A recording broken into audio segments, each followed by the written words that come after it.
तापमानाचा पारा वाढल्यानं बदलापूर नगरपालिकेनं दुचाकी स्वारांना मोठा दिलासा दिलाय। उद्यापासून दुपारच्या सत्रात बदलापुरातील सर्व सिग्नल बंद ठेवण्यात येणार आहेत। गेल्या आठवड्याभरापासून बदलापुरात तापमानाच्या पाऱ्यानं 40शी पार केली आहे।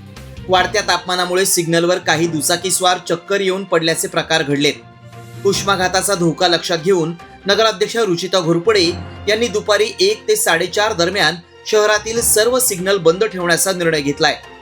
दुचाकीस्वारांनीही पालिकेच्या या निर्णयाचं स्वागत केलंय। आपल्या शहराच्या वाहतुकीला शिस्त लागावी ह्या अनुषंगाने आपण आपल्या शहरामध्ये सिग्नल यंत्रणा बसवली होती।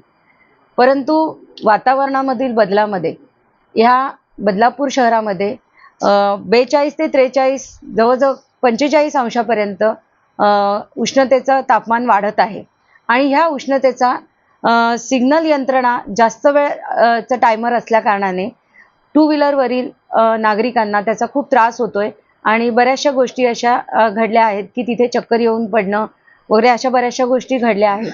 तर त्या अनुषंगाने उद्यापासून आपण दुपारी 1:30 ते 4:30 पर्यंत ही सिग्नल यंत्रणा बंद ठेवण्याचा निर्णय घेतलेला आहे, जेणेकरून दुपारच्या वेळेस कोणालाही सिग्नल च्या तिथे थांबावं लागणार नाही, नियम पाळावे लागणार नाही।